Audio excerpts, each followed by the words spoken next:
নীৰৱতা এটা বিলাস।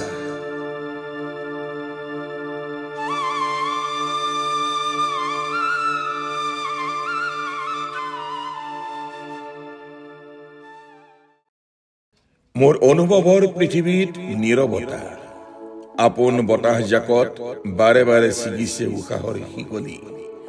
আপোন বতাহজাকত বাৰে বাৰে ছিগিছে উশাহৰ শিকলি। বুকুত এচটা শিল হৈ বহি আছে প্ৰেমৰ সংজ্ঞা। আহ্নিক গতিত হেৰুৱাই বসন্তৰ উত্তাপ। তোমাৰ বাবেও প্ৰেম এতিয়া এটা জটিল শব্দৰ খেল।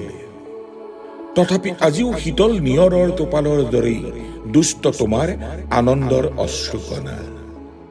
বিয়লি আকাশৰ ৰঙামুৱা বেলিৰ দৰেই তুমি আজিও এটা ৰহস্যঘন কবিতা। আকৌ প্ৰজ্বলিত হোৱাৰ প্ৰেমিক নহলেও উজাগৰি নিশা চকুৰ সমুদ্ৰত দুয়ো মন্থন কৰিব পাৰো বুকুৰ আদিম ভাস্কৰ্য। তোমাৰ হিয়াতে এতিয়া লিপিবদ্ধ মোৰ চিনাকি বাটৰ ঠিকনা। অভিনন্দন প্ৰিয় নাৰী, তোমাৰ বুকুতেই শিলালিপি হৈ পৰক চিৰদিনলৈ অৱক্ষয় নোহোৱাকৈ মোৰ বুকুৰ সমস্ত ভালপোৱা, মোৰ বুকুৰ সমস্ত ভালপোৱা।